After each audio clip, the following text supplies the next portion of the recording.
Hello, welcome to the Roundhouse podcast with Paul Sulentrop of Wichita State University Strategic Communications. Thanks very much for your time listening to our podcast. Our guest today is Kaleb Duncan. Kaleb is a redshirt sophomore outfielder from Goodyear, Arizona. He transferred to Wichita State after one season at Golden West Community College in California. Kaleb hit .325 with 8 doubles and led the conference with 23 stolen bases last spring. He earned all conference and conference gold glove honors as a center fielder. We're getting close to baseball season. The Shockers open the season on February 14th at McNeese State. You can check them out at X Stadium. The first home series starts February 28th against Cal State Fullerton. Kaleb, tell us about how you chose to attend Wichita State. Really, it was Clay over cash. Clay is a guy that preaches relationships and doing what they say and reaping that they're going to be who they are, and it's people first. And I didn't even see Clay after the game he went to down in Huntington Beach, California, but probably had an hour phone call with him, and we didn't really talk much baseball. We just talked how his coaching staff was going to treat me, how he was going to treat me, how they were going to dive into me as a person and better me as a man every day, and I think that's really what stood out. So Clay Overcash is one of the Wichita State assistant coaches. Yep. And over these last few years, we've heard a lot about those things you talked about, relationships, the transfer portal, all that kind of stuff is part of this atmosphere in college baseball, Yep. college athletics. Has that become more important to athletes, that kind of the relationship part of it? Yep, I believe so. I think one of the main reasons that I went to Golden West and that I inevitably ended up here is a relationship. I'm from Goodyear, Arizona, and Goodyear JUCO ball is pretty good, or Arizona JUCO ball is pretty good, but didn't really know much about any coaches out there, and I trusted one of my head coaches, James McDonald, and he said, hey, I know this guy, we have a great relationship, he's going to treat you well, and I trusted him in our relationship, and I went out to California to follow that goal and follow that path, and it ended up being the right choice. Okay, and then now you're here at Wichita State, so you will wear number 53. Is there a story behind choosing that number? A little bit. Coming in as a JUCO guy, there's not many options, but when I saw 53, I immediately thought about James. James pitched in the big leagues for the Pirates and the Dodgers and has really been a mentor in my life competitively and just as a man and almost like a son. He has done so much for me and just really been who I look up to during this journey. And James, what's his last name? James McDonald. James McDonald. Okay. Yeah, 53 doesn't strike me as a speedy center fielder number. That's more of a hard-hitting first baseman number. Did you have any? Did you think about that at all? Not really. I think just really about the relationship. Like he means almost the world to me. So when I could wear his number and just almost bring some popularity to that number again and just look down and see his number on my chest, I think that meant more than anything else. You will need a walk-up song, I guess, by February 28th for the opener. Have you chosen it, and is there a story with your walk-up song? Yep, I actually just chose it the other day. I think it's going to be Ain't It Fun, but I think it's Paramore, and I think it really just incorporates how I want to play the game. I think it talks about fun, having fun, and I think that's how I like to play the game. At the end of the day, it's a game, and I want to have fun while I'm doing it, and I want to just bring fun back to baseball. Do you have a new walk-up song every season? How do you approach that part of it? Yes, I do. I normally don't try to go back and do the same one. I just kind of feel what's speaking to me at the time and at the moment, and with transfer portal and a lot of baseball getting kind of serious in the collegiate space, I think it's good to kind of bring the fun back into it and just play. You are a sport management major here at Wichita State. Tell us about your future plans. I think I definitely want to get into coaching eventually. Just like I talked about, James has inspired and changed my life for the better in numerous ways, and I think the same thing goes with Brian Green, just the way they are able to touch young men and really shape their futures. I think that's what's in store for me next. So Brian Green's already made an impression in your short time here. Yep, definitely. You come from a big athletic family. Did you play other sports growing up, or was it pretty much baseball? Pretty much baseball in high school. I played a little bit, like in middle school, like basketball, volleyball, just to stay athletic. But when it got to high school, it was really all baseball. What is it about baseball? Why'd you fall in love with that sport? I think I fell in love with the process. Baseball is very hard, and just knowing that you're not going to have it every day. It's not going to be the same every day. And even at your best, you might still go 0 for 4 and look like you had a failure as a day. But knowing that there's successes in those failures and being able to grind at something every day, I think that's what kept me with it. That's a big baseball topic. You go 0 for 4. You got to, you can't let that turn into 0 for 8, 0 for 12. What are your strategies for dealing with a bad day at the plate? Do you call your dad? Do you talk to a teammate? How do you get through the tough times? Through the tough times, I definitely lean on James for sure. He was a big leaguer, so a pitcher, definitely a little different mindset, but just being able to know how you fail in the game, right? It's always good to have somebody that's done it and been a part of it. But it's also my mom. My mom is a big baseball head, big baseball fanatic, and any swings that I'm feeling, anything that's off at the plate, she's the first one that's going to call me and let me know. But it's also just being able to talk to her and be like, hey, Mom, I felt great, but I failed. Like I'm so upset. And she's like, hey, you just like you said, you go 0 for 4, and you might have had a good day, but can't let it streak. So just knowing that tomorrow's a different day, the sun's always going to come up, and you're going to get another crack at it. Was it difficult not to take a bad at-bat out into the outfield? Difficult, probably. I think I'd like to say I'm pretty good at that. It's almost like two different games, right? There's an offense and a defense, and what you do defensively can change a game just as much as the offense can. So I think not letting it happen because it's two different aspects of the game is extremely important, and you just got to flush it almost. You got to value your ABs at the plate, keep that on the offense, and then when you go defense, it's a completely different game. Your brother played college football. Your dad played college football. Your mom, who you mentioned, ran track. Growing up in that kind of athletic environment, how did that shape you? It definitely shaped me for the better. It was extremely competitive in the house. You could name any activity, and I think we're gonna try to win, and we're gonna make it about a game, and we're gonna try to do the best we can just to see who comes out on top. It's extremely fun. I think being competitive is definitely a mindset and definitely something that makes kind of your everyday life fun. Like anytime you can, if you can be competitive, I think we would be. Do you have any good stories about Mom and Dad having to separate you and your brother after a basketball game in the driveway or a game of Monopoly or something? Oh, probably a lot of them. He's 10 years older than me, so he did have a lot of advantages with some stuff, but during his journey, he played football, and he's 22 years old, and I'm 12, and I'm guarding him at the line, trying to make him better, but also just trying to keep up with him the best I could. Good defensive outfielders. I was out at practice yesterday for a few minutes and saw you make, I think, 2 really nice plays in center field. Are good defensive outfielders born, or are they made? I think it definitely is a mixture, right?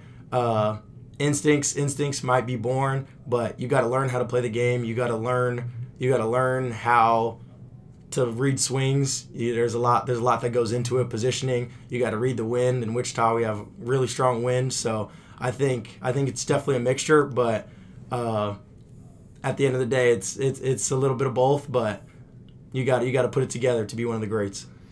Do you enjoy defense, working on the footwork, the making the right throw, positioning your body, all that kind of stuff? Yep, I love it, and I think it relates to offense as well.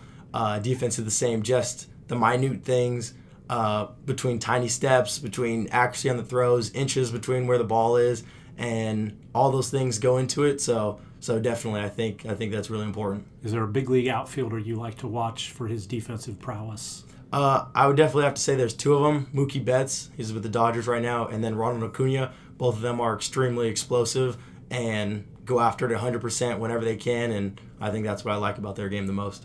Wichita State had its first pitch banquet on Saturday, around 600 people. I think they sold that out. Former Royal star Mike Sweeney gave a really nice speech, lots of former Shockers there. What was your big takeaway? What was your impression from the first pitch banquet? Really 2 of them. I'd have to say the showing. We had 600 plus, and being in that community, I've never been a part of something like that. First pitch banquet, getting ready. We haven't done much, right? The team had an amazing run last year, and we have a lot of returners that are going to lead that charge. But coming in, it's almost like, okay, like I haven't played a game yet. Like Like, we haven't won a game yet, so to see that much following, see that much support immediately coming from Brian Green, or supporting Brian Green and his vision, that was amazing. And then Mike Sweeney, he gave a really, very strong speech, and it moved a lot, and just seeing how everybody rallied around him and just was right there with him every step of the way was really important, coming from just the player he was and the man he is. Did you Google sequoia trees or bison after his talk, just to kind of fact check him a little bit? That's actually very interesting that you said that, because I did. I played in California last year, and we played Sequoia, the College of Sequoia. So I was like, okay, I remember seeing big trees, but I didn't really understand it at the moment. So hearing him say that, knowing he's from San Diego and his kids playing out in California right now, hit home for me and gave me some good memories. That was interesting. Yeah, I did Google him and sequoia trees. His point was in hard times like a storm or a flood, sequoia trees, their roots will bind together with the trees around them, and that makes them stronger. And obviously that has lots of applications for a baseball locker room. So you played for the Hayes Larks last summer. Hayes won the NBC World Series. How did that experience help your baseball game? That was great. Coming down here for the NBC and playing at X Stadium was something I could never have asked for. You kind of see it on the visit, right? But you don't get to feel it. You don't get to play in the outfield. You don't get to take an AB. And being able to kind of be where your feet are and be like, okay, this is where my next 12 months are going to be. Playing at this field was very special. So I talked to some of your teammates on Saturday night. They said Kaleb fit right in, good clubhouse guy, working hard, all those kind of things. Take us back to the fall. You join a new team. What do you do to make a good first impression? I think it's really about being genuine. I'm a guy that doesn't really think about himself and his play. I want to win, and I'll do anything what it takes to win, and that means embodying any role that they need me. And I think just being a good clubhouse guy, just being me, it fit well into what they needed. And just like a recruiting process would go, they're going to go get guys they need. So in terms of any doubt or anything, I felt like I was needed, and my personality was needed, and my work ethic was needed. So I just tried to be who I am and do everything what it takes to help the team win. Which of your teammates was helpful, maybe in here's how we do this drill here at Wichita State, or here's where you get the best hamburger in Wichita? Who kind of stepped up and gave you the lay of the land? I would definitely have to say it's Mo, Mauricio Milan, and then Jordan Rogers. Those two really kind of took in a lot of the new guys and made their home available just to like be a part of one of the guys and see how everybody is and be able to just relax with your teammates. Describe Brian Green, playing for Coach Brian Green. What's that like? Coach Green is electric, to say the least. He's exciting. He comes to the ballpark ready to go every day, and he's extremely accountable. If he ever messes up, he lets us know, and he expects that the same from us. So I think having a coach that puts himself first and knowing that he's a man just like everyone else and he's going to make mistakes, just gives you complete faith in to go at 100% and everything and be able to put your body on the line, be very vulnerable in the moment just for a coach like that. And Mike Sweeney mentioned that. I know Brian Green is big on those team building exercises, getting people together. He's used Navy SEALs in the past, and it was Team Elite. Is that who you used most recently? Yes, sir. From a player's perspective, what's the benefit of those kind of exercises? That's great. My voice is a little scratchy today. That's from the Team Elite. We had a very big, vulnerable first day, and the second day was kind of about getting after it and going all in. And from a player standpoint, you don't really see from the outside how important that stuff is, but being a part of it and being with your teammates and being vulnerable, those things they're precious. And thinking about them, like even now, just a couple of days ago, you just see how important it is and the value in it and how much closer it brings you together. And you really feel like you go out and die for those people on your team. It's just baseball. Nobody's dying, but it feels like you really got closer and you would do anything for those guys. Give us a name of a shocker pitcher or two who gives you some trouble at the plate. Trouble at the plate. Carson Richards. He's extremely good. He's very, very heavy fastball guy and has some off speed to play with it. And then a guy that another one that's tough. See, I can't be giving away too much stuff about our pitchers. Yeah, no scouting reports. Yep, but Brady Hamilton is an extremely tough AB. He has a ball that goes either way across the plate, and he's a very smart pitcher and knows what he's doing up there. So Brady Hamilton, people would be familiar with his name. He was had a good freshman year here last year with the Shockers, and I'm looking up Carson to make sure I get his bio. Is he a transfer? Yeah, he's one of the transfers from Crowder College. The Shockers got several guys from Crowder. Okay, good names. Trying to give the fans something to pay attention to. Favorite Major League Baseball team? Oh, my family is from New York, so you got to go New York Yankees. Okay. Favorite professional athlete? It would definitely be between Ronald Acuna and Mookie Betts. I think I would go Ronald Acuna, though. Okay, what do you like about his game? Just how he plays the game. He's 100% all the time. He's extremely explosive. Reminds me of myself a little bit, or I try to emulate my game behind him and around him, and I think he plays the game the right way. You're going to play baseball, you're going to take a lot of road trips, you're going to be on a bus, you're going to be on a plane. What's the most important item you use to survive? Like a neck pillow? Do you have snacks, earbuds? How do you get through that time? I'm definitely a snack guy. I'm eating all the time. I probably should eat some better things, but I'm a flavor guy. I like things that taste good, so definitely snacks. And then I would definitely say headphones. You like to listen to music, be on social media, so those two things will probably get me through those. What's your go-to snack? That's a tough one. I like to go to a lot of things. I mean, chips, I'll probably go maybe some Doritos.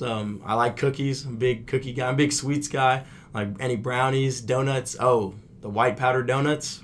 That's my go-to right there. Okay, they're setting off some alarm bells here for our nutrition people in the athletic department, but I'll let them deal with that. Okay, let's say that your high school or Golden West comes to you and says, Kaleb, we want you to come back and talk to some of our people about getting recruited, about choosing a school. And I guess we should go back just to make your story clear. You started out at UNLV, spent a year there, yep, right, and then went to Golden West. So you've been through this recruiting process now. Yep. What's your advice for a high school athlete or a young athlete when it comes down to choosing a college?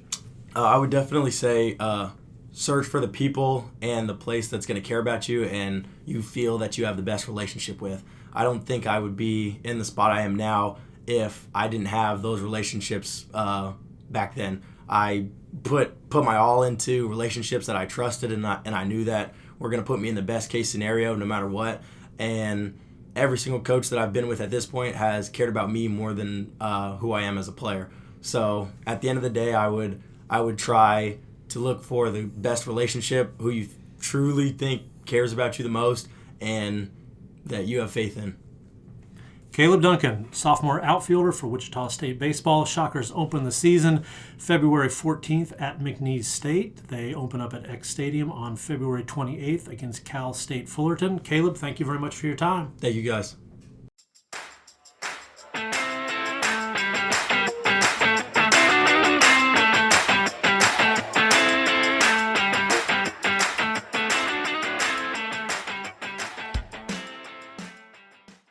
Hi, this is Rick Muma, president of Wichita State University. Check out the latest episode of the Forward Together podcast. Each episode, I sit down with different guests from Shocker Nation to celebrate the vision and mission of Wichita State University. Listen wherever you get your podcasts.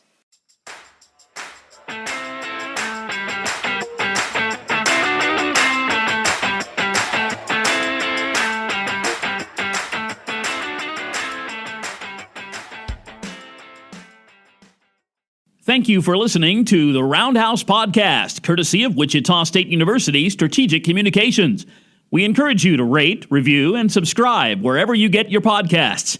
You can find more Roundhouse content at GoShockers.com. Malcolm out near the timeline. Left side of the floor to Baker. Ron works deeper to the wing, fires a three. Good! Ron Baker with his third three-point field goal of the game, and Wichita State goes ahead by 4.